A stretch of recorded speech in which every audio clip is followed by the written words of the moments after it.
ሉላ ራሷን አጠፋች በዝና ምክንያት። ዝና ከቤት አትወጭም እያለ እየደበደበ አግቶ እወድሃለሁ አፈቅርሃለሁ በይ እያለ በጣም የምትወደውና የምታፈቅረው ልጅ እያለ ሞገስ እሱን ነው የማፈቅረው 10 ዓመት ሙሉ ሲያሰቃያት የኖረ ሰው እወድሃለሁ በይ አፈቅርሃለሁ በይ እያለ እያሰቃያት ይገኛል። የሰው ልጅ ሳይወደድ እወድሃለሁ ሳይፈቀር አፈቅርሃለሁ በማለት እንዴት ልቡ ሊደሰት ይችላል? ወይ ጉድ! ያንተ ነገር! ኧረ ተው ብሮ ማን ነበር ስሙ? ይሄ ዝና የሚባል ሰውዬ ሳትዝናና ቅርና የሉላን የልጅነት ውበት አረገፍከው በቤት ውስጥ ማለት ነው። ምን አይነት ደደብ የሆነ ሰውዬ ነው? እውነት ለመናገር ተው። እንዲሁ ይችን የመሰለ ወርቅ የመሰለች ልጅ ምን አለበት ከምትወደው ባሏ ጋር ብታሳልፍ? አንተም ብሎ ባል ከቤተሰብ ጋር ሳታገናኝ ፀሐይ ናፈቀኝ እያለች ፀሐይ ጋር ሳታገናኝ እንዴት ባሌ ብላ እንድትኖረ ትፈልጋለህ? ዳጣ እንግዲህ ደስ ብሏታል። ዳጣ ከብሩክ ከሞገስ ጋር እና ከቅድስት ጋር እራት እየበሉ ነው። በጣም ደስ ብሏታል።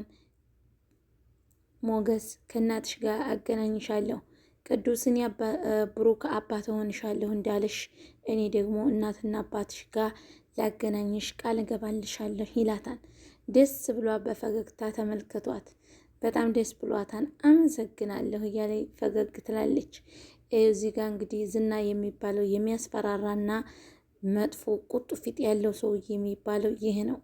ሉላ እንግዲህ አንድ ጊዜ በጥፊ ሲያላትናት አልወድህም አላፈቅርህም እያለችው እስኪ ወድሃለሁ አፈቅርሃለሁ በይኝ እንዲሁ ሉላዬ ደስ ሲበለኝ ሲላት አልወድህም አላፈቅርህም ስትለው በጣም ተናደደ። እንዴት ይኛልሽ? እንዴት? እኔ እኮ በጣም ነው የምወድሽ እንዴት ተደፈርኩ ብሎ በጥፊ አላሰናት።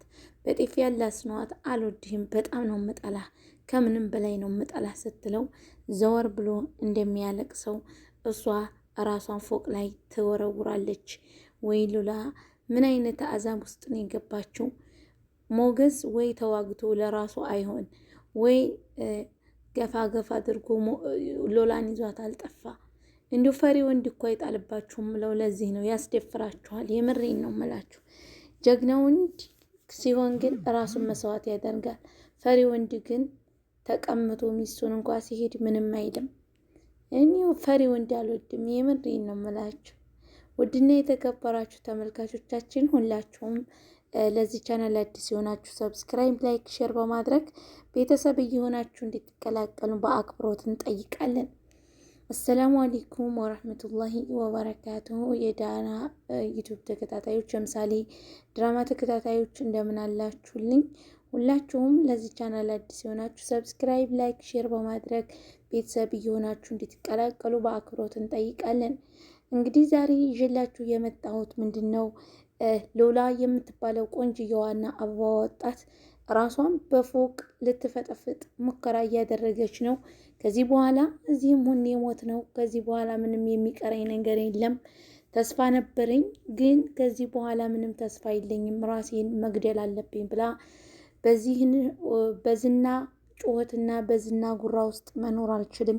ከዚህም በኋላ ራሴን ማጥፋት አለብኝ ብላ ትሞክራለች። እንግዲህ ተመልከቷት። ያለችበት በጣም ትልቅ ፎቅ ነው። ከትልቅ ፎቅ ደግሞ ራሷን ልትወረውር በቃ ዝግጅት አድርጋለች። ከዝና ጋር እንደዚህ ሁና ነው የምትኖረው። በቃ ጥቁር ልብስ ለብሳ ጥቁር ሻሽ ጥቁር ሻርፕ ለብሳ ነው የምትኖረው፣ ምንም ደስታ ሳይኖራት ማለት ነው። በጣም ቆንጆዬና አበባ የመሰለች ልጅ ናት። ነገር ግን ደግሞ ለምትወደው ወንድ ብላ የማትወደው ወንድ ጋራ ህይወቷን በሙሉ ለ10 ዓመት ስትሰቃይ ይኖራለች ማለት ነው። ስለዚህ ይህ ሰውዬ ጠላቷ ነው እንጂ ባሏ አይደለም። እባክህን ዝና ፀሐይ እንዲያይ ካልፈቀርክልኝ፣ ከሰው ጋር እንዲገናኝ ካልፈቀርክልኝ እኔ እኮ ሙቻለሁ መኖር አይደለም። ያነ ሞገስ በህይወት ካለ እኔ አንቺን አላስወጣሽም። ሞገስን ከገደልኩ በኋላ ነው ይላታል። እገለዋለሁ ይላታል። ሞገስን ተው በቃ እኔ እንግደል ትላለች። እዚህ ጋር እንግዲህ ሞገስ ዛሬ ፈታ ብሏል። የለበሰውን ጥቁር ልብስ አዙሮ ጥሎ ከዳጣ ጋር መንገድ ላይ እያወሩ ነበረ። ባክህን አንተ እኮ የሰራኸው ነገር በጣም ጥሩ ነገር ነው።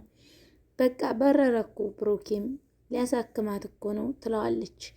አዎ ባክሽን እኔ ምንም ቢሆን እበቀላታለሁ ይችን ባለጌ መሀሌትን ይላታል። አንተ እኮ ለሱ እኮ በጣም ትልቅ ነገር አድርገህለታል።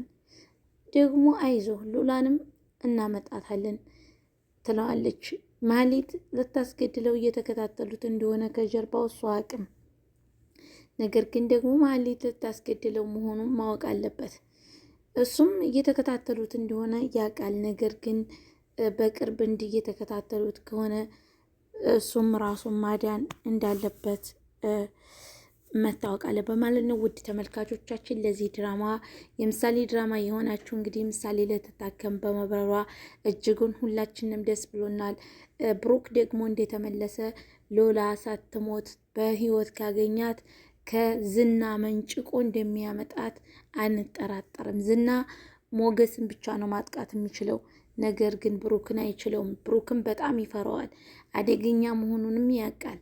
ብሩክ ለልጁ ብሎ ልጁ እንድታታከምለት ብሎ ዝምታውን እና ጅልነቱ የተቆጠረው ለልጁ ብሎ እንጂ ብሩክ ማንንም እንደማይፈራ ሁላቸውም ያውቃሉ። ዳጣም የሴት ወንድ ናት፣ በጣም ጀግና ናት። ምክንያቱም ከሁለታቸው መካከል ሁና ሁለታቸው እንዲጣረቁ ወይም ሁለታቸው ፍቅር እንዲኖራቸው ማድረጓ በጣም ትልቅ ጀግና መሆኗን በዚሁ ያሳውቃል ማለት ነው። ተመልካቾቼ ሁላችሁንም ወዳችኋለሁ፣ አከብራችኋለሁ። ለዚህ ቻናል አዲስ የሆናችሁ ሰብስክራይብ፣ ላይክ፣ ሼር እያደረጋችሁ እንድታበረታቱኝ በአክብሮት ጠይቃችኋለሁ። እዚህ ጋር እንግዲህ ማህሌትን እንዴት አባቷ ሞገስ እባክህ እንዳይገሉ ራስን ጠብቅ፣ ሉላን በቃ ተውካት ረሳህም ማለት ነው ትለዋለች። አይ አረሳትም ዳጣ፣ እንዴት ነው ሉላንም ረሳት? ሉላን አመጣታለሁኝ እንደምንም ብዬ ሎላዬን አመጣታለሁ ይላታል። እንዴት አድርገህ ትለዋለች። ብቻ እንዴት የሚሆን እንዴት ሎላዬን አመጣታለሁ ነው ምልሽ ይላታል። በቃ እኔም አለሁኝ አንቺ አለሽልኝ አይደል እንዲህ ይላታል። እኔ ከጀርባ ነው ባካ ያለሁት ትለዋለች። ፈገግ ትላለች ማለት ነው። አይ ዳጣ እኮ ጎበዝ ልጅ ናት። እነ መሀሌት እንኳ ሲያዋት በጣም ነው የሚፈሯት። ጀግንነቷን ያውቃሉ ማለት ነው። ከተወለደ እንግዲህ ከሴትም ስንት ጀግና አለ። እውነቴን ነው የምላችሁ ማለት ነው። ባለፈው ጊዜ እየደበደባት እየወቃት እንኳ ሞገስ ያለበትን ቦታ አልናገርም ብላ ራሷን አሳልፋ የሰጠች ጀግና ናት።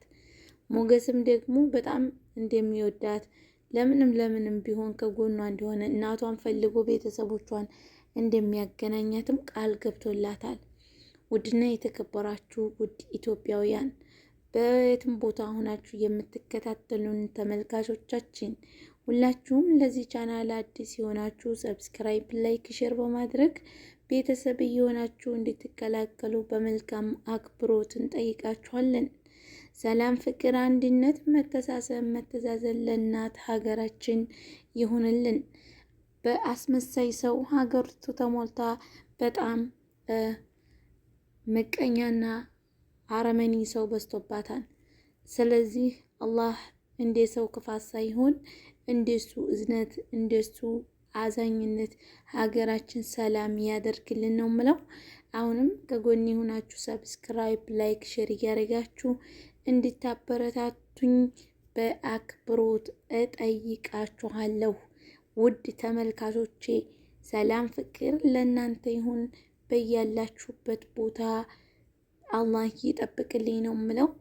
እንዲሁም ክርስቲያን ወገኖቼ ሰላማችሁ ብዝት ትርፍ ይበልልኝ። ሁላችሁም ለዚህ ቻናል አዲስ የሆናችሁ በቅድሚያ ሰብስክራይብ እያረጋችሁ የደወል ምልክቷን በመጫን ቤተሰብ እየሆናችሁ እንድትቀላቀሉን በመልካም አክብሮት እንጠይቃችኋለን። እንግዲህ መሀሌት የተባለችው የጉረኛ ቤትና የጉረኛ የስግብግብ ጉድ ገንዘብ ካየች ወደኋላ የማትል ራሷን እንኳ ግዴ ብትባል በገንዘብ ራሷን የምትገል ሴት ናት ማለት ነው። እንግዲህ የብሩክ ሚስት ስትባል የነበረችው መሀሌት ይች ናት። ይች መሀሌትና ይች ኢፍራታ ጓደኛዬም አክስቴም ልጅ የምትላት አንዴ ወዳ አንዴ ወዲህ የምታዘነብለው ጓደኛ የምትላት ይች ናት። ከዚህ ሁሉ ነገር አቆሳቁሳ መሀሌት ምሳሌ እንዳትታከም ስትረዳት የነበረችው ይች ናት። መሀሌትንም አውጥታ ጎዳና ላይ ጣለቻት። ጎዳና ላይ ጥለዋለሁ እያለች ብሩክን የቻለችውን ነገር ስታደርግ ነበር፣ ግን አልቻለችም። ብሩክ አሁንም ልጁን ሊያሳክም ውጭ ሀገር ሄዷል። ሲመለስ ምን እንደሚከተላት አታቅም። እሷ ሞገስን አሁንም ሞገስን ገለሽ በህይወትሽ አይተሽ የማታውቂውን ብር እሰጥሻለሁ ስላላት የዝናን ወሬና የዝናን ሀሳብ ተረዴታ ሞገስን ልትገድል ማንጋዎቿን አሰማርታለች ማለት ነው። ስለዚህ ይቺ መሀሌት የምትባል ወራዳ ውርዴት የማይደንቃት ሴትዮ አሁንም ለገንዘብ ብላ የማታደርገው ነገር የላትም ማለት ነው። ውድና የተከበራችሁ ቤተሰቦቼ ልጁን አሳክሞ ሲመለስ አሁንም አይሳካለትም፣ ስለተጎዳች በዛው ተሞታለች እያለች አልሸነፍም እያለች አሁንም ዛቻዋን ቀጥላለች ማለት ነው። ነገር ግን ደግሞ መሀሌት ምሳሌ ድና ስትመለስ ምን እንደሚወጣት ምናይ ይሆናል ማለት ነው። እዚህ ጋር ለብሩክ ያደረግለት ነገር እኮ ሞጌ በጣም ትልቅ ነገር ነው። አንተ እኮ ምርጥ ጓደኛው ነህ ትለዋለች። ባክሽን ዳጣ እንደዚህ አትበይኝ ይላታል። እኔ እኮ በጣም ይከፋኛል ትለዋለች። ምን ሆነሽ ዳጣ ይላታል። እኔ እኮ ዳጣ ተብዬ የአባትሽ ስም ማን ነው ስባል እንኳ የአባቴን ስም የማልናገር የጎዳና ልጅ ነኝ ትለዋለች። አይ ዳጣ አንቺ እኮ ጎበዝና ጠንካራ ልጅ ነሽ፣ ለምንድን ነው እንደዚህ የምትይው ይላታል። ሞገስም እዚህ ጋር ብቻውን ቁጭ ብሎ ስለ መሀሌት ስላዘረጋት ነገር ሲያስብ ዳጣ ትመጣለች። አንተ ይህን ቦታ እኮ በጣም አፈቀርከው ትለዋለች። አዎ እዚህ ቦታ ላይ ስመጣ ሰላም ይሰማኛል፣ እዚህ ቦታ ላይ ስመጣ ብዙ ነገሮች ስለማስታውስ ለዛም ነው እዚህ የምመጣው ይላታል። እዚህ ጋር እንግዲህ ተመልካቾቻችን በጣም ከፋ ብሏት ቁጭ ብላለች ቅድስቴ።